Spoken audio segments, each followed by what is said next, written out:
Hello friends, வணக்கம். Welcome to சர்க்குணாஸ் சமையல். இன்றைக்கி நம்ம சேனலில் ஒரு அட்டகாசமான சுவையில் நூக்கல் குழம்பு தாங்க செய்ய போகிறோம். இதை நூக்கல் கிரேவின்னு கூட சொல்லலாங்க. ரொம்ப சிம்பிளாக செய்திடலாங்க, ஆனால் டேஸ்ட் வந்து செம்மையாக இருக்கும். இதை பார்த்திங்கன்னா இட்லி, தோசை, சப்பாத்தி, சுட சுட சாதத்தில் போட்டு சாப்பிட்றதுக்கு கூட செம்மையாக இருக்குங்க.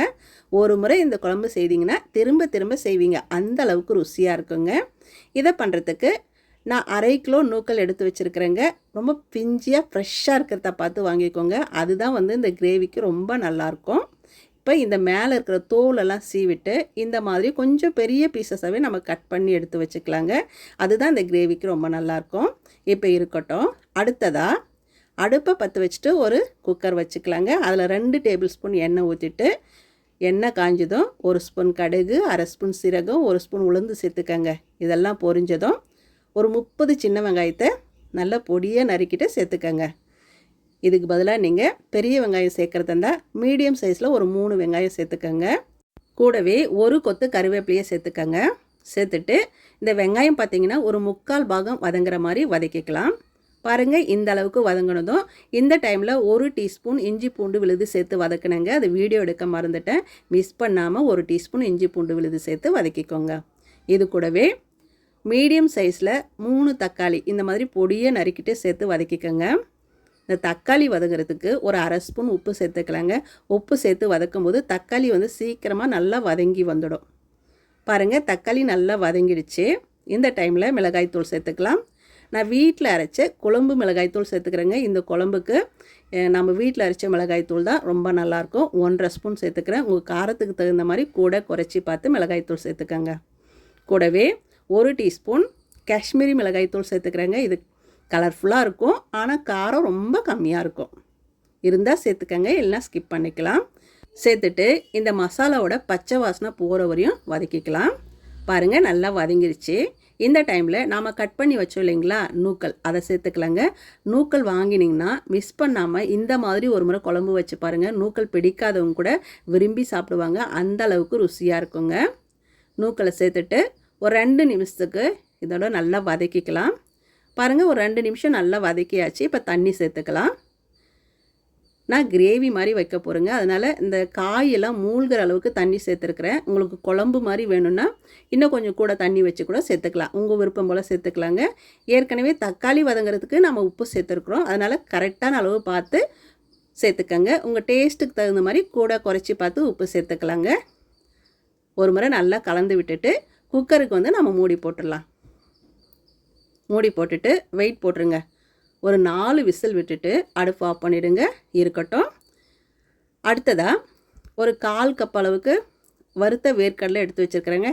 நான் எப்பவுமே வேர்க்கடலையை வறுத்து கொட்டி வச்சுருப்பேன். அதிலிருந்து ஒரு 1/4 கப்பு எடுத்து சூடுபடுத்திட்டு இந்த தோலெல்லாம் எடுத்துகிட்டு வச்சுருக்கிறேங்க.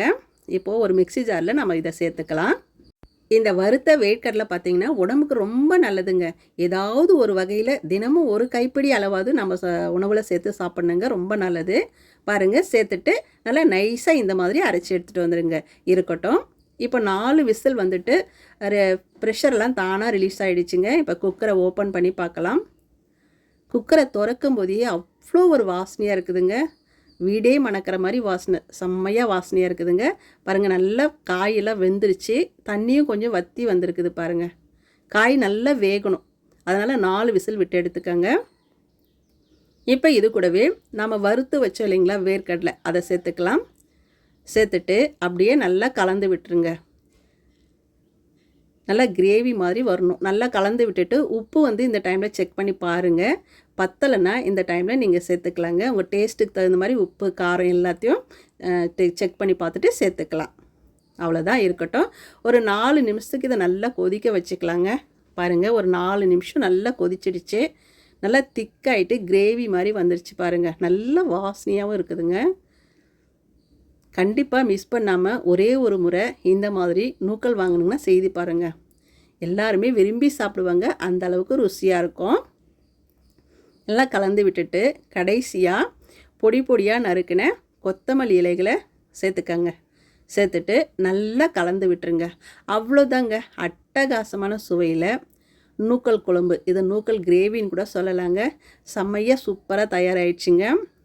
இதை பார்த்திங்கன்னா இட்லி, தோசை, சப்பாத்தி சுட சுட சாதத்தில் போட்டு சாப்பிட்றதுக்கு அருமையாக இருக்குங்க. நூக்கல் பிடிக்காதவங்க கூட இந்த மாதிரி செய்து கொடுத்தீங்கன்னா விரும்பி சாப்பிடுவாங்க.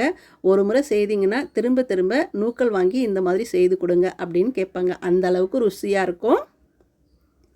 சுட சுட சாதத்தில் ஒரு கரண்டி நூக்கல் கிரேவியை வச்சுட்டு காய் பாருங்கள் எந்த அளவுக்கு சாஃப்டாக வெந்திருக்குதுன்னு. இந்த காய் அப்படியே சாப்பிடக்கூடாது.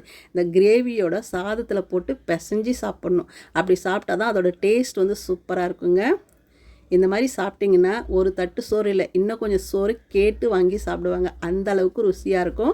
மிஸ் பண்ணாமல் நூக்கல் வாங்கினீங்கன்னா இந்த மாதிரி செய்து பாருங்கள். செய்து பார்த்துட்டு எப்படி வந்ததுன்னு கமெண்ட்டில் சொல்லுங்கள். இந்த வீடியோ பிடிச்சதுன்னா சர்க்குணா சமையலுக்கு சப்ஸ்கிரைப் பண்ணுங்கள், லைக் பண்ணுங்கள், கமெண்ட் பண்ணுங்கள். மறக்காமல் உங்கள் தெரிஞ்சவங்களுக்கு நிறைய ஷேர் பண்ணுங்கள். நன்றி, வணக்கம்.